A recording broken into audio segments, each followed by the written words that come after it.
The sound of shattering glass echoed through Alexandra's corner office as the investor's email crashed into her world like a wrecking ball. One need to see stability in your personal life before committing further capital. Her trembling fingers gripped the edge of her mahogany desk, knuckles white with tension. Everything she'd built over 15 years, her tech empire, her reputation, her identity, suddenly balanced on the edge of a knife, because she lacked a wedding ring. Alexandra stared at the family photos of her competitors displayed proudly during board meetings. She'd always dismissed such sentimentality as weakness. But now those smiling faces represented the one thing standing between her and financial ruin. The investors were arriving in 3 weeks for a month-long retreat at her lakeside corporate compound. And they expected to meet her family, the family she didn't have.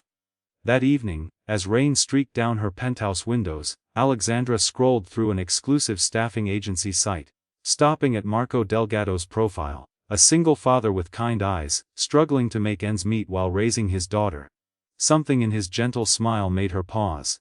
His background check was impeccable, his references stellar. With trembling fingers, she typed an offer that would change both their lives and 50,000 to pose as her husband for 1 month. When Marco arrived for the interview, his worn leather jacket and calloused hands stood in stark contrast to her pristine office. "I don't understand," he said, confusion etching lines around his eyes. "You want to hire me to pretend to be your husband?"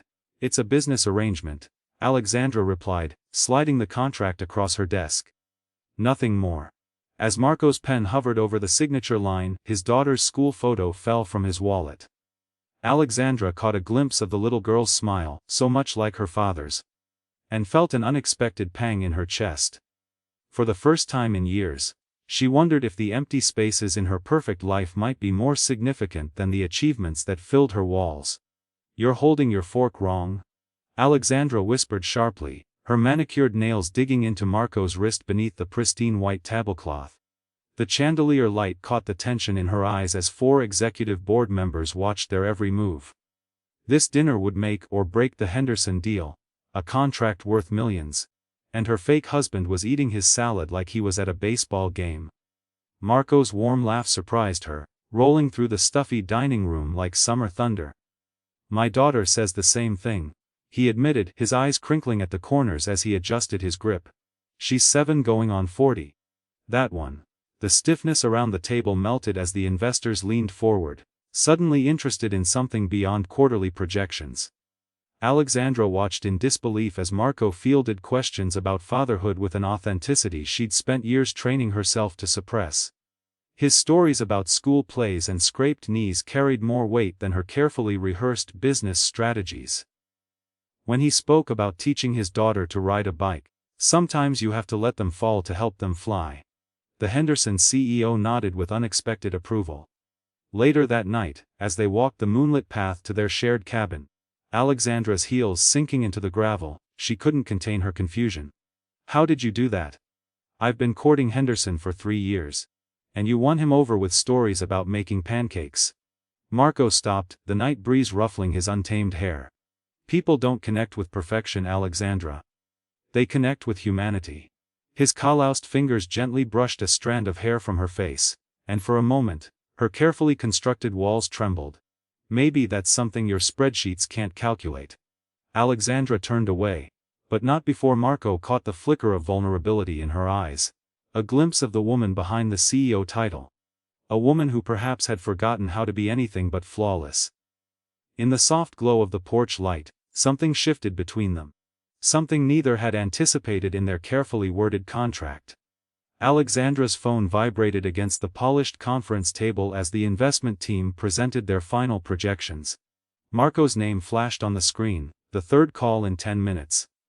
Her heart stuttered as she silenced it again, forcing a smile toward the potential investors worth millions to her company. When her phone lit up a 4th time, something in her chest tightened. Marco never called during meetings, it was their most important rule. "Excuse me," she whispered, slipping into the hallway where Marco's panicked voice filled her ear. "Lily's fever hit 104, the school nurse called and I can't leave this job site or I'll lose the contract." "Alexandra, I know today's your big meeting, but..." The boardroom door opened behind her. "Ms. Reynolds, we're ready for your presentation." The decision-makers can only stay another 30 minutes. Alexandra stood frozen between two worlds. The career she'd sacrificed everything to build and the little girl whose drawings now decorated her refrigerator. Lily, who braided Alexandra's hair last Sunday morning and called her Lexi, in a voice so trusting it made Alexandra's eyes sting with unexpected tears. "I'll be right there," she told the investor, then whispered into the phone, "Tell Lily I'm coming." 20 minutes later, Alexandra rushed through hospital corridors, her presentation notes abandoned in a taxi. She found Lily curled small and pale against white sheets, her stuffed rabbit clutched tight against her chest. When the child's bright eyes found Alexandra's, her little arms reached up without hesitation. "You came," Lily whispered, her voice scratchy with illness. Alexandra gathered the child against her silk blouse, not caring about the dampness of fever soaking through expensive fabric. She pressed her lips to Lily's forehead, breathing in the scent of baby shampoo and childhood. Something profound shifted in Alexandra's chest, a wall crumbling, a door opening to a room she never knew existed within herself. When Marco arrived an hour later, he found them asleep together, Alexandra's manicured hand protectively covering Lily's smaller one. The $1 million deal was lost, but as Alexandra opened her eyes to Marco's gentle gaze, she realized with startling clarity that she had gained something far more precious. The photograph landed on Alexandra's desk with the weight of an anvil. Marco entering his apartment building 3 weeks before their marriage began. Richard Hargrove's smile stretched across his face like a predator's as he leaned against her office doorframe. Imagine the board's reaction when they discover their CEO fabricated a family to secure their investment, he whispered, the scent of expensive cologne hanging between them. Alexandra's fingers trembled as she reached for her phone, her heart hammering against her ribs. Only 5 days remained in their contract, but Richard's ultimatum was clear: step down voluntarily by tomorrow, or be exposed and fired in disgrace. Marco arrived at her penthouse that evening to find Alexandra surrounded by financial documents, her eyes rimmed red. When she explained Richard's threat, Marco's weathered hands closed over hers. "We'll figure this out together," he promised, the warmth of his palm against her skin feeling more like home than any place she'd ever lived. For the first time in her life, Alexandra allowed herself to collapse against someone else's strength, her tears dampening the cotton of his shirt as his arms encircled her. Later that night, as moonlight spilled across her kitchen floor, Marco's voice broke the silence. What if we didn't end it? The question hung between them, fragile as spun glass. Alexandra looked up from her tea, meeting his gaze. "The contract," he clarified, his voice rough with emotion. "What if this wasn't just business anymore?" Alexandra felt the careful walls she'd built around her heart begin to crumble. "I've spent my entire life believing vulnerability was weakness," she confessed, her voice barely audible. "But these weeks with you and Lily, I've never felt stronger than when I allowed myself to need you both." Marco moved toward her, his calloused thumb gently brushing a tear from her cheek. "Richard can take your company," he whispered. "But he can't take what we've found unless we let him." The space between them disappeared as Alexandra made her choice, rising to meet his lips with her own. The contract lay forgotten on the counter, its final clause rendered meaningless by the truth neither could deny any longer. What had begun as pretense had transformed into the most authentic part of their lives. The contract lay open on Alexandra's desk, its final page marked with a bright yellow tab awaiting her signature.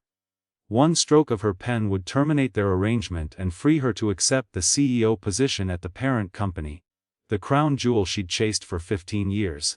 Outside her office window, snow began to fall, coating the city in pristine white. In just 3 hours, the board would announce her promotion. All she needed to do was sign. Alexandra's fingers trembled as she reached for her fountain pen, the weight of it suddenly unfamiliar in her hand. Her gaze drifted to the framed photo that hadn't been there 2 months ago. Marco and Lily at the lake, their faces bright with laughter as they held up a small fish. The memory of that day washed over her, the scent of pine trees, the warmth of Marco's hand at the small of her back, the sound of Lily's delighted squeals echoing across the water. The intercom buzzed, startling her. "Ms. Reynolds, the car is waiting to take you to the board meeting." Alexandra stood, smoothing her tailored suit, and walked to the window. 3 floors below, she spotted them, Marco and Lily waiting by the fountain despite the falling snow. Lily clutched a handmade sign with wobbly letters spelling, "We love you," while Marco's eyes searched the building's windows, looking for her. The sight of them sent a physical ache through Alexandra's chest, a longing so profound it took her breath away. Her phone chimed with a text from the board chairman. "Congratulations in advance. The corner office awaits." Alexandra pressed her palm against the cool glass, watching as Marco pulled Lily closer, sheltering her from the snow. In that moment, clarity washed over her like a wave. The promotion, the corner office, the prestige, they were destinations on a map she'd drawn before she understood what truly mattered. With sudden certainty, Alexandra grabbed her coat and left the contract unsigned on her desk. As the elevator descended, she felt lighter with each floor, the burden of pretense falling away. When the doors opened to the lobby, Alexandra broke into a run, her heels clicking against marble as she pushed through the revolving doors into the snow-filled afternoon. Not toward the waiting town car, but toward the fountain where her real life waited with open arms. As Marco wrapped Alexandra in his arms, snowflakes melting between them, Lily squeezed her way into their embrace. Alexandra's abandoned phone buzzed repeatedly in her coat pocket, the board wondering where she was. But for the first time in her life, Alexandra wasn't answering to anyone's expectations but her own. Sometimes the most courageous journey isn't climbing to the top of the mountain you've always pursued, but having the heart to change direction when you discover where true happiness awaits. In that moment of perfect certainty, surrounded by falling snow and the warmth of genuine love, Alexandra finally understood she hadn't lost an empire, she had found a home. If this story touched your heart today, remember that sometimes our greatest blessings arrive disguised as detours from our carefully planned paths. Share this with someone who might need courage to follow their heart. And subscribe for more stories that remind us all that love, when genuine, is always worth the risk.